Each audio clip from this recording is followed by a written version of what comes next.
Property taxes will see a general increase of about 4.8%, but the burden mainly falls on the shoulders of big industry and commercial properties. All classes will see a 2% increase to the mill rate, except for major industry. It will be measured at around 20% as per the 2019-2023 financial plan.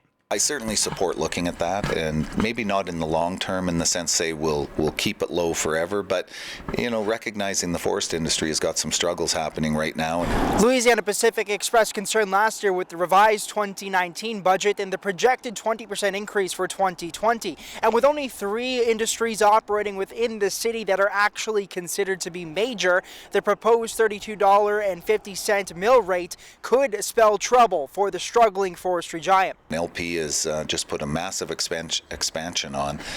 They're a great contributor to our community, not just in tax dollars, but in what they provide jobs to the community overall. A long-term goal of City Council has been to shift Peace River Agreement funding to 85% capital over the next 7 years. In 2020, PRA funding is projected to be 44% capital, an increase from 38% in 2019. The boost, courtesy of cuts to the city's transportation budget. And that represents a swing overall in about $3 million.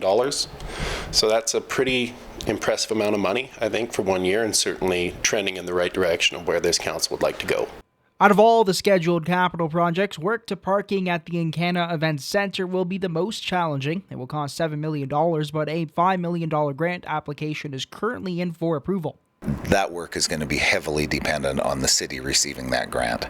But the project brings great disappointment. 10 years life cycle for a parking lot isn't something anyone's happy about. Debt servicing sees a gradual reduction as the draft doesn't factor in any long-term borrowing for 2020. The plan also accounts for no borrowing until 2027, which could amount to a $22 million debt reduction. We can get through 2020 without looking at borrowing, but beyond that, the 7-year time frame of saying we're not going to borrow, as a councillor, and I'll give you one person's view, I don't think that's realistic. A second draft will be presented to Council on January 27th. A public consultation meeting will then be held on February 10th. Christian Davino, CJDC-TV News, Dawson Creek. Salon and barber services provided by Skinovations. Be swept away to a world of peace and tranquility at Skinovations Salon and Day Spa.